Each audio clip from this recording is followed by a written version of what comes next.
প্রিয় শিক্ষার্থী, আশা করি ভালো আছো।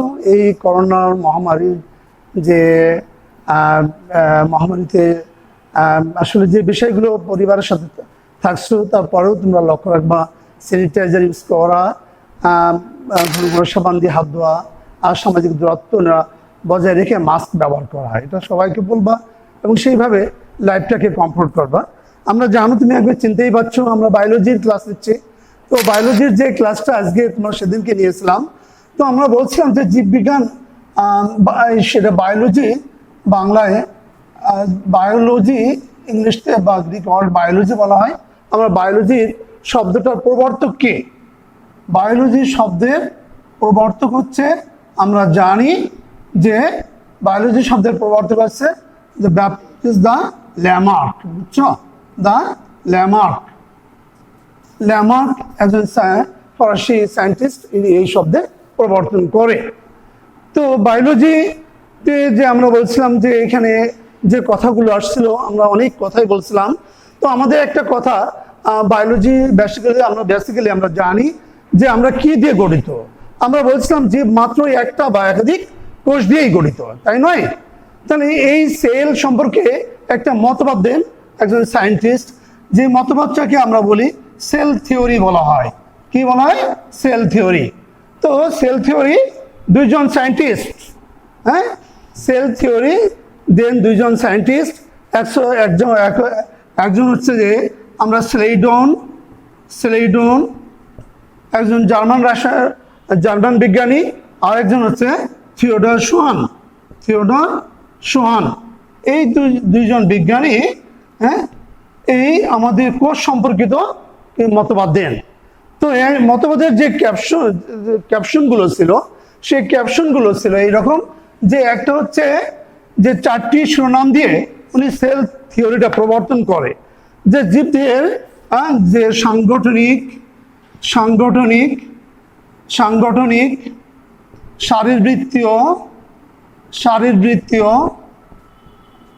শারীরবৃত্তীয় ও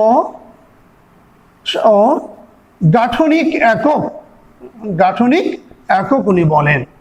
দ্বিতীয় যেটা বলেন যে জীবদের মৌলিক একক, আমাদের যে জীবদেহ আছে তাদের মৌলিক একক। 3 নম্বর উনি বলেন যে বংশগতির একক। তারপর 4 নম্বর যে শিরোনামটা দেন যে জীব মাত্রই একটি বা একাধিক কোষ দিয়েই গঠিত এবং পূর্বতন কোনো কোষ থেকেই কোষ তৈরি হয়। কোষ থেকে কোষ সৃষ্টি হয়। তাহলে এটা হচ্ছিল আমরা জানি যে এটা হচ্ছে সেল থিওরি বা কোষ তত্ত্বর মতবাদ। এটা সেল থিওরি নামে পরিচিত। দুইজন সায়েন্টিস্ট, একজন হচ্ছে আমরা বললাম যে একজন হচ্ছে স্লেইডন, আর একজন হচ্ছে থিওডর সোহান। দুইজন সায়েন্টিস্ট এই সেল থিওরি দেন। আমরা জানি যে এরপরে একটা কথা আছে, কোষের যে প্রকারভেদ, টাইপস অফ সেল। কোষ কয় প্রকার? তোমরা একটু হেল্প করো, তোমরা তো জানো এই কোষ সম্পর্কে অনেক কিছু পড়ে আসছো। কোষ সম্পর্কে তোমরা জানো, কোষ কয় প্রকার? প্লিজ হেল্প করো। হ্যাঁ, এই তো বলছো দেহকোষ, আরেকটা কি? জনন কোষ, তাই না? তাহলে আমরা আসলে প্রত্যেকটা জিনিসের বিভিন্ন ক্যারেক্টারিস্টিক বহন করে, ভিত্তি করে আমরা ক্লাসিফাই করতে পারি, ভাগ করতে পারি। বায়োলজিতে বড় একটা ইম্পর্টেন্ট ফ্যাক্টর, হ্যাঁ, টু দ্য ডিভাইডেড, বিভক্ত করার যে ভিত্তিগুলো জানলে আমরা বিভিন্ন ভাগে ভাগ করতে পারি। সেলকেও এরকম আমরা বিভিন্ন ভাগে ভাগ করতে পারি। একটা হচ্ছে যে যদি আমরা দেখে থাকি কাজের উপর ভিত্তি করে, হ্যাঁ, কিসের উপর ভিত্তি করে? Please help me. কাজের উপর ভিত্তি করে, তাই নয়? তাহলে কাজ সব সেলকেই আমরা এখানে দেখলাম, একই রকম কাজ করে না। একটা সেল যদি একরকম কাজ করে, আরেকটা সেল আরেক রকম কাজ করতে পারে। তো সেই কাজের উপর ভিত্তি করে সেলকে 2 ভাগে ভাগ করা হয়েছে। একটা হচ্ছে কি আমরা বলি দেহকোষ, যাকে ইংলিশে বলা হয় somatic cell, somatic cell or body cell, এই দুটো বডি সেল, এই দুটো ওয়ার্ড ইউজ করা হয়, বুঝছো? তাহলে দেহকোষ, আরেকটাকে আমরা বলি, আমরা যেটাকে বলি জনন কোষ, ইংলিশে বলা হয় reproductive cell. Reproductive cell, reproductive cell, this is the gamete cell বলা হয়, reproductive cell or the gamete সেলও বলি আমরা। কি বলি আমরা? Gamete cell. আমরা এখন দেখব যে এই যে দেহকোষ আর জনন কোষ, how the difference between the between the body cell or reproductive cell or gamete cell. তো দেহকোষগুলো কি কাজ করে? দেহকোষগুলো দেখো, দেহকোষগুলো আমরা দেহ তৈরি করে, দেহ তৈরি করে, দেহ তৈরি করে।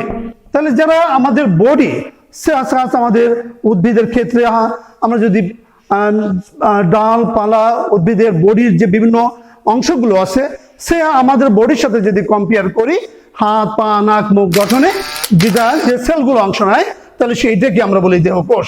তাহলে যেগুলো বডি বিল্ড আপ করে, আমাদের বডি তৈরি করে, ফর্মেশন অফ দ্য বডি, তো সেলগুলো হতে পারে যে এককোষী হতে পারে, বহুকোষী হতে পারে।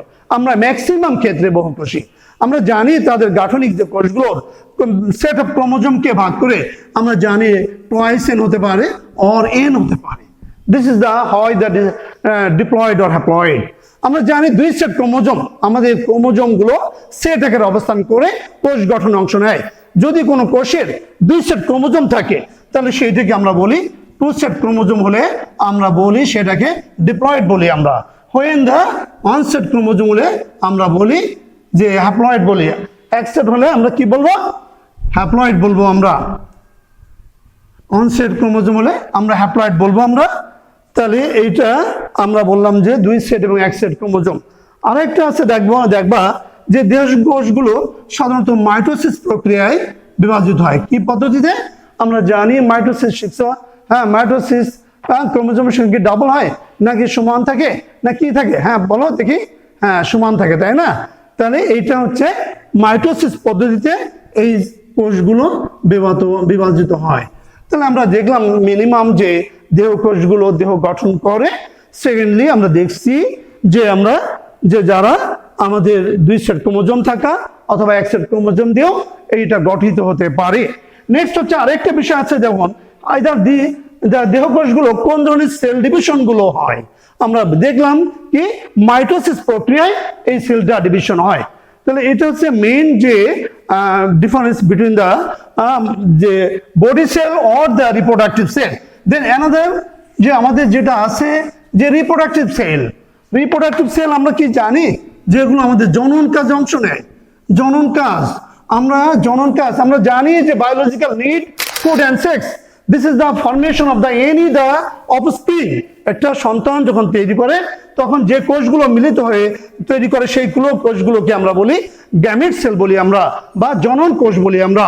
তো এই জনন কোষগুলো অলওয়েজ হ্যাপ্লয়েড, অলওয়েজ কি হ্যাপ্লয়েড, বিকজ আমরা জানি যে স্পার্ম এবং ওভাম, হ্যাঁ এগুলো কি জনন কোষ কিনা? হ্যাঁ ভালোই তো, এগুলো সবই জনন কোষ। হ্যাঁ তো এই জনন কোষগুলো মিলিত হয়ে অপোজিট দুটো জনন কোষ মিলিত হয়ে একটা জাইগোট তৈরি করে। জাইগোটগুলো আস্তে আস্তে করে ভ্রূণ তৈরি করে এবং আস্তে আস্তে করে আমরা human body or here plant তৈরি হয়ে থাকি। তো আমাদের জনন কোষগুলো এক সেট ক্রোমোজোম বিশিষ্ট হয় এবং এটা আমাদের মিওসিস প্রক্রিয়ায় অংশ নেয়। তাহলে মিওসিস প্রক্রিয়ায় তোমরা শিখে এসছো একটা কোষ থেকে চারটে কোষ হয় এবং ক্রোমোজোম সংখ্যা কি হয়? মাতৃকোষে অর্ধেক হয়। হ্যাঁ তাহলে এটা হচ্ছে আমাদের প্রথমত হচ্ছে যে আমাদের কাজের উপর ভিত্তি করে কোষের ক্লাসিফিকেশন। দেন অ্যানাদার যে বিষয়টা রয়ে গেছে সেটা হচ্ছে আমাদের আরো একটা বিষয় আছে, যেমন গঠনের উপরে। হাউ দ্য কিসের গঠন? আমরা জানি যে নিউক্লিয়াস, একটা নিউক্লিয়াসের গঠনের যদি কথা চিন্তা করি তাহলে সেখানেও নিউক্লিয়াসের মধ্যে গঠনের মধ্যে পার্থক্য আছে। নিউক্লিয়াস গঠনের উপর ভিত্তি করে ক্লাসিফাই করা হয় ভিত্তি করে। এখন আমরা জানি নিউক্লিয়াস কি, প্লিজ হেল্প করো তোমরা দেখি তোমাদের। হ্যাঁ এই তো নিউক্লিয়াস হচ্ছে আমরা কোষের মধ্যে সব কোষকে নিয়ন্ত্রণকারী কোষের একটা গোলাকার গঠন, যাকে কোষের মস্তিষ্ক বলি, প্রাণকেন্দ্র বলি আমরা, তাই নয়? তাহলে সেই প্রাণকেন্দ্র বা নিউক্লিয়াস সব কোষের নিউক্লিয়াস কি একই রকম? হ্যাঁ, হেল্প করো না, থ্যাংক ইউ। এই তো তোমরা বললে না, সব কোষের নিউক্লিয়াস একই রকম নয়।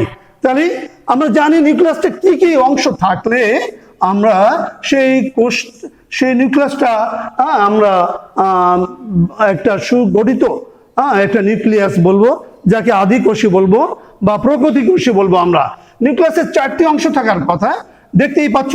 প্লিজ দেখো, একটা আবরণ আছে, এইটাকে বলে নিউক্লিয়াসের চারিপাশে একটা আবরণ, এইটাকে বলে নিউক্লিয়ার মেমব্রেন। হ্যাঁ, তারপরে দেখো আরেকটা কি আছে যে আমরা দেখাচ্ছি, এরপর দেখো গোলাকার একটা বস্তু আছে, এইটাকে বলি নিউক্লিয়াস। এর মধ্যে তরল অংশকে বলি আমরা নিউক্লিওপ্লাজম। আর এর মধ্যে দেখো যে এরকম সুতাকার জালিকা নিয়ে গঠন তৈরি করেছে, তাদেরকে আমরা বলি নিউক্লিয়ার রেটিকুলাম। তাহলে একটা কোষের মধ্যে যে নিউক্লিয়াস থাকবে, সেই নিউক্লিয়াসের 4টি অংশ থাকার কথা। তাহলে যে নিউক্লিয়াসের 4টি অংশ না থাকে, তাহলে সেইটাকে আমরা বলি নিউক্লিয়াস যদি সুগঠিত না হয়, সুসংগঠিত না হয়, তাহলে সেইটাকে বলবো আদিকোষী বলবো আমরা, তাহলে একটা জায়গায় ক্লিয়ার ইনফরমেশন এসে গেছে।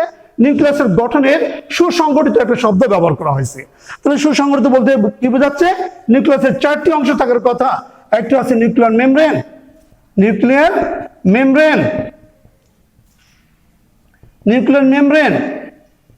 দেন হচ্ছে নিউক্লিওলাস, 3 নম্বর হচ্ছে নিউক্লিওপ্লাজম, 4 নম্বর হচ্ছে নিউক্লিয়ার রেটিকুলাম। এই যে 4টি অংশ যা থাকলে আমরা কি বলবো? যাদের এই 4টি অংশই আছে তাদেরকে বলবো আমরা নিউক্লিয়াসটা সুসংগঠিত, তাদেরকে আমরা বলবো প্রকৃত কোষী বলবো আমরা। কি বলবো আমরা? প্রকৃতি কোষী বলবো আমরা। তাহলে এই নিউক্লিয়াসটা সুসংগঠিত বলতে এই 4টি অংশ থাকা লাগবে। আমরা এই 4টি অংশ থাকা লাগবে। একটা হচ্ছে নিউক্লিয়ার মেমব্রেন, নিউক্লিয়াস তরলটাকে, আর এর মধ্যে অধিক গোলাকার নিউক্লিয়াস, আর একটা আছে আমরা এই যে সুতাকার যে গঠন, তাকে বলি নিউক্লিয়ার রেটিকুলাম। এই 4টি অংশকেই আমরা কি বলি? আমরা বলি যে থাকলে আমরা সুসংগঠিত নয়। এই যে নিউক্লিয়াসটা সুসংগঠিত নয়, যাদেরকে আদিকোষী বলি, আর যারা নিউক্লিয়াসটা সুসংগঠিত তাদেরকে প্রকৃত কোষী বলি আমরা। আচ্ছা, তোমরা বলো যে এই আদিকোষ, আমরা কি আদিকোষী না তো প্রকৃত কোষী? হ্যাঁ, তাহলে হ্যাঁ, এই তো বলছো আমরা প্রকৃত কোষী। তাহলে আদিকোষ বিশিষ্ট একটা উদ্ভিদ বা প্রাণীর নাম বলতে পারো কিনা? হ্যাঁ, সায়ানোব্যাকটেরিয়া যেমন। হ্যাঁ, তাহলে বলা তো যে শিখছো, জানোই তো কিছু কিছু ইনফরমেশন। আমরা আসছি যে আমরা এই যে আদিকোষ আর প্রকৃত কোষের মধ্যে পার্থক্যটা কি আছে। আমরা আদিকোষের মধ্যে আমরা দেখতে পাবো সাধারণত যে এদের যে ডিএনএ থাকে, কি থাকবে? ডিএনএ, যে ডিএনএটা থাকবে সেটা বৃত্তাকার। এদের ক্রোমোজোমে হিস্টোন জাতীয় প্রোটিন নাই। হিস্টোন প্রোটিন ক্রোমোজোমের গঠনে আবশ্যক উপাদান ছিল হিস্টোন প্রোটিন। সেই গাঠনিক উপাদানটা কি নেই? হিস্টোন জাতীয় প্রোটিন নাই। হিস্টোন প্রোটিন নাই। তারপরে আর কি আছে? আর ডিফারেন্সিয়েটটা কি আছে? আমরা জানি এই সময় এদের ডিএনএটা বৃত্তাকার, হিস্টোন জাতীয় প্রোটিন নেই।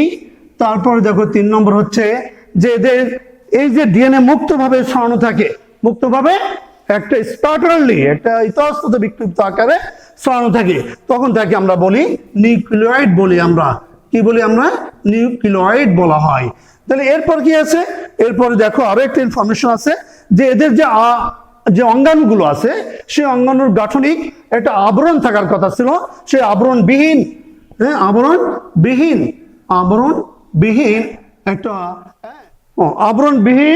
আরেকটা বিষয় ছিল যে এদের অঙ্গাণু বলতে শুধু রাইবোজোম আছে। কি আছে? 70S ধরনের রাইবোজোম আছে। 70S ধরনের রাইবোজোম আছে। তাহলে এইটা হচ্ছে এদের সেল ডিভিশন হচ্ছে অ্যামাইটোসিস প্রক্রিয়ায় সেল ডিভিশন হয়।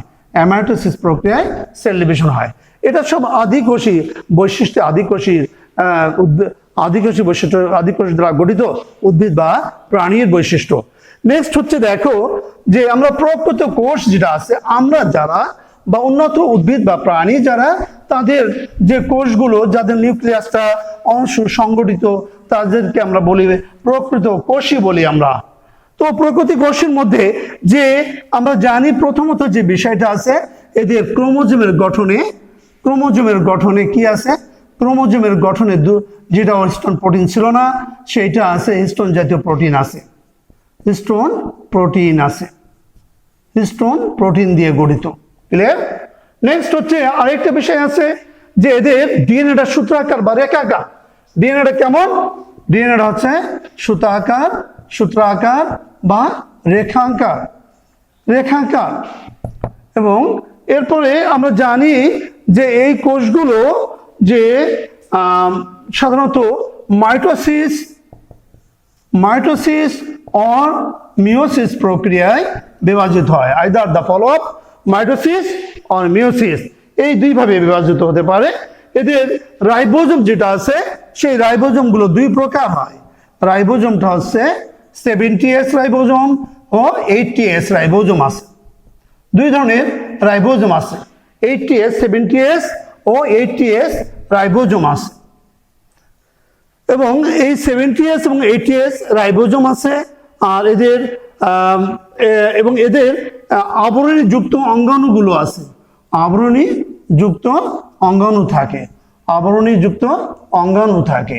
আরেকটা বিষয় থাকে যে এদের অনেক সমস্ত অঙ্গাণু উপস্থিত, যে সমস্ত অঙ্গাণু থাকার কথা, mitochondria, chloroplast, ribosome, endoplasmic reticulum অঙ্গাণু থাকে। তাহলে এগুলো সবগুলোই থাকে।